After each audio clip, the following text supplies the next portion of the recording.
Thank you very much. Honorable Minister, members of the Cyprus Tourism Organization Board of Directors, dear ambassadors of tourism, ladies and gentlemen, good evening.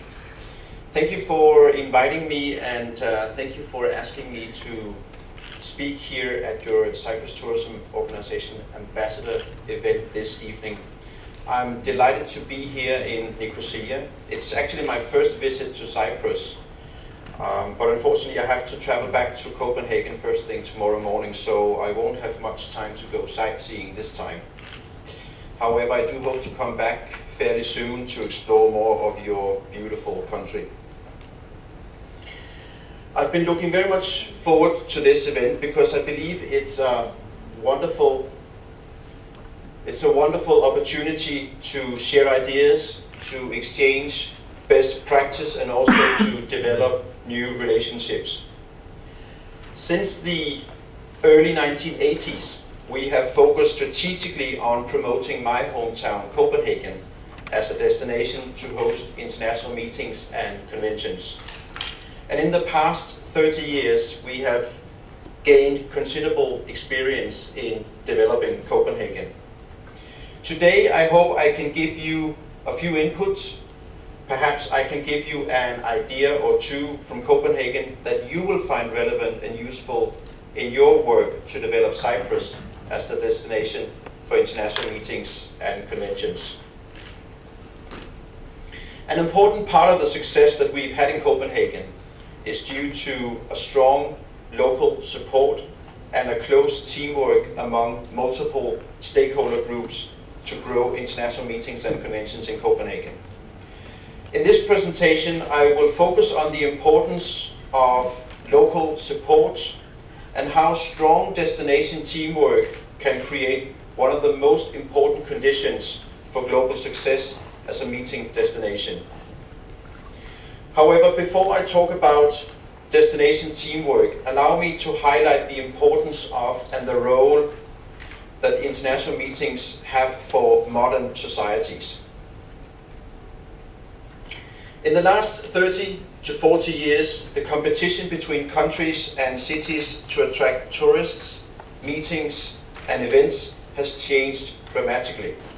But why is that? Why has travel and tourism turned into such a competitive industry? And why are destinations, countries, and cities around the world investing so heavily in attracting tourists and international meetings and events? Well, the obvious answer is economy. The international meetings industry is a huge business. According to the International Congress and Convention Association, also known as ICA, more than 9,000 international association meetings with close to 6 million people took place in 2011. That is a lot of people. It's actually more than the population of Denmark.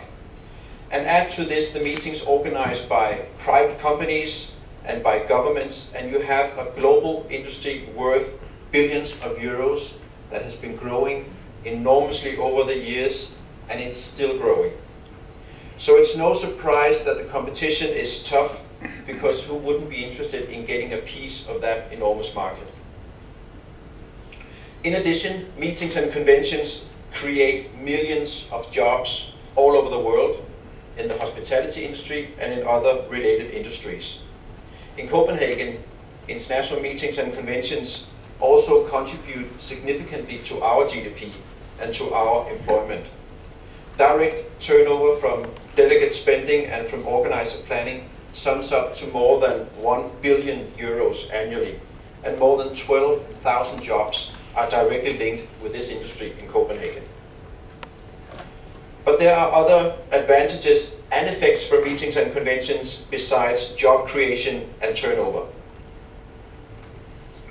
Meetings are part of a far more important and far-reaching agenda of knowledge creation, knowledge dissemination, advanced education, and inward investment that has got nothing to do with the spending of the delegates.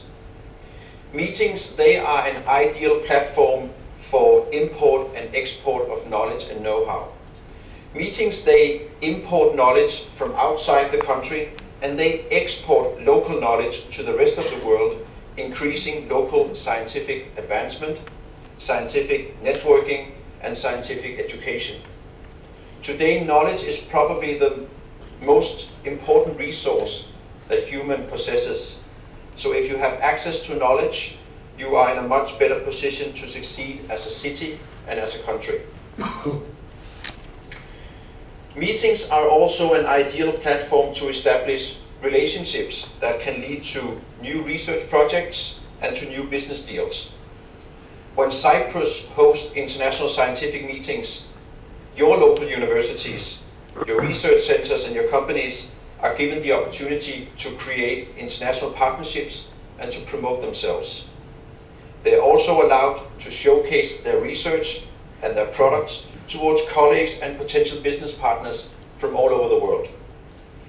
So hosting meetings contributes towards developing the entire knowledge base in your country. And the size of your knowledge base will, to a large extent, also decide the future of your society. And this is also the number one reason why government and public authorities must be involved with and shall work hand in hand with the meetings industry to support and develop your destination as a host for international meetings and conventions. So when we in Copenhagen, we explain to our government that they shall continue to support the Convention Bureau in attracting international meetings, it's not because we ask them to subsidize our hotels, our convention centers, or our airlines. We simply explain to them that hosting international meetings and conventions in Denmark is absolutely vital if we shall maintain a position as one of the top countries in the world for research, for innovation, and for scientific development. Now let's talk about some of the other conditions that should be in place if you want to succeed in attracting international meetings and conventions. Very few international meetings, they find their own way to your destination. So if a city or a country wants a piece of the huge meeting market and want to position itself to obtain some of the many positive effects from meetings, the destination must play an active role on the global scene and follow a well-defined strategy. In such a strategy, a convention bureau is a key element. Destinations that have ambitions to host international meetings and events, but don't have a convention bureau, they can forget about their ambitions. Only when a convention bureau is in place, ambitions to host international meetings can be met. The convention bureau shall drive, they shall encourage destination teamwork by demonstrating leadership, setting objectives, and developing a comprehensive destination strategy. The Convention Bureau can be fundamental in nurturing and developing a strong destination teamwork. A teamwork that's absolutely vital if you want to become successful. Today it's obvious that those destinations and convention bureaus that have followed long-term strategies and have strong destination teamwork, they are also the most successful. Just take a look at the cities at the top of the international ranking: Vienna, Barcelona, Berlin, Singapore and Paris. They have all followed long-term strategies for years, and now they reap the benefits. Many other cities, they are following similar strategies, such as Seoul, Melbourne, Sydney, Dubai, Vancouver. Those cities, they are also well on their way to position themselves as future convention cities. Following a long-term strategy will benefit the entire destination. Not only the meetings industry will benefit, but also academia, universities and businesses will benefit from scientific development, import and export of knowledge, and access to establish global networks and partnerships. So in other words, the Cyprus Tourism Organization and the Cyprus Convention Bureau is vital for your success. I will therefore urge you to maintain a strong support for your Convention Bureau and not, as we've seen in many other places, let political or financial matters jeopardize the existence of your Convention Bureau. Because with stable funding and a broad political support, your Convention Bureau can be able to drive the marketing and the development of international meetings to Cyprus. And they'll be able to demonstrate the leadership that any destination needs to succeed. However, a convention bureau alone cannot attract international meetings and conventions. What's required is a broad and transverse teamwork of multiple stakeholder groups that works in a closely coordinated way. Government, universities, and business leaders must get behind a single strategy. A strategy that is built into the long-term strategic and economic development of the country. Today there are very few countries and cities that are able to develop and follow such a strategy, but those that do, they are enormously successful and they enjoy a long-term sustainable advantage. In Copenhagen, we have learned that a long-term destination development strategy is vital for our success. We therefore follow 4-year strategic planning cycles that allow us to maintain a long-term vision and pursue long-term objectives. This is particularly important when trying to attract international meetings and conventions, because it normally takes several years to bid for and to organize an international meeting. We've also learned that success depends on getting multiple stakeholder groups to work closely together. A few years ago, we established the Copenhagen Congress Advisory Board because we wanted the Danish government, the municipality of Copenhagen, universities, professional organizations, and knowledge-intensive companies to support the efforts made by the Convention Bureau and the meetings industry suppliers in Copenhagen.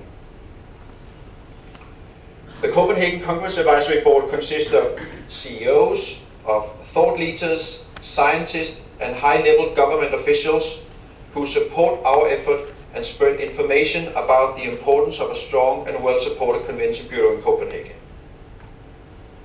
Since we established our Congress Advisory Board, we have seen a much stronger local awareness and a much stronger understanding among multiple stakeholder groups that hosting international meetings is an important and vital part of Copenhagen's future economic development.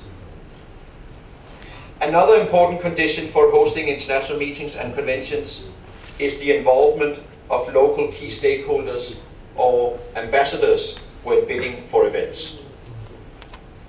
The majority of international association meetings, which rotate between countries, they still require some kind of competitive bidding which involves local or national contacts to put forward proposals or invitations. While rules, processes and decision-making criteria, they differ from association to association, and the relative power and influence of a local association similar can vary, it's almost always the case that the input from local ambassadors will have some sort of impact on the decision about where an international meeting is going to take place. At the very least, the non-existence of any degree of local support will frequently cause a destination not to be considered as a viable candidate.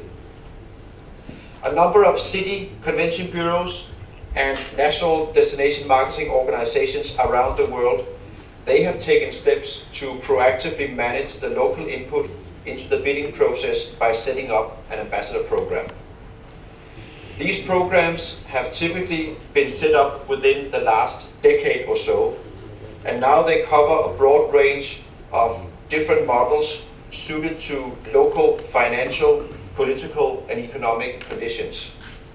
Some programs involve intensive relationships with just 20 to 30 ambassadors, and others require a dedicated team managing relationships and activities for over 1,000 contacts. The Ambassadors in Tourism program you have established here in Cyprus is an excellent example of how tourism authorities can work hand in hand with academics, with scientists and other internationally connected persons to position Cyprus as a destination for international meetings and conventions. I encourage you to keep developing and putting the necessary resources into your ambassador program. Being an ambassador is completely voluntary and should be done out of positive emotional bonds to your country. However, every single ambassador needs support and appreciation for the work they do. But being an ambassador can also bring significant value to the association, to the university, to the hospital, or to the company that you as individual ambassadors represent here in Cyprus. When hosting a meeting for your international colleagues and peers, you have an excellent opportunity to position yourself and your work to the international community. It allows you to create awareness around your organization and the achievements it has made in scientific development or product innovation. Hosting an international meeting will also open new doors to new networks and allow you to build relationships with experts from other countries. That may eventually lead to new joint research and development projects or open new career opportunities. So to those of you who are tourism ambassadors to Cyprus, I want to say that you are fulfilling an enormously important role for your country. It's a role you should feel proud of, and I hope you will take advantage of your position and make an effort to position Cyprus as a destination for international meetings and conventions. The tourism industry in the country will benefit tremendously from your efforts, and you will in turn also be able to benefit from hosting an international meeting in Cyprus. Now, before I end, allow me just to make a few comments on the upcoming presidency of the European Union that Cyprus is hosting in the second half of 2012. Copenhagen and Denmark have hosted the presidency of the European Union since January 1st this year, and more than 100 meetings with more than 15,000 delegates have been held in Denmark. We have made a special effort in organizing our presidency meetings in a green and sustainable way, and with great success, I should say. We are well on our way to become the first country that obtained certification according to the new ISO standard for sustainable event management. The presidency is a huge opportunity to advance and to develop Cyprus in the international meetings market. And I sincerely hope that Cyprus and also this conference center will take maximum advantage from hosting the meetings under the European Union presidency. In Denmark, we are obviously very keen to share with you the experiences that we have gained from hosting the European Union presidency. However, since I've already used more than my 20 minutes of speech, you will need to invite me back for that presentation. So I want to thank you all very much for listening. You have been a terrific audience. I'm proud to have been speaking for you this evening. I wish you all the best of luck in positioning Cyprus internationally and in developing and benefiting from the Cyprus Ambassadors in Tourism program. Thank you very much.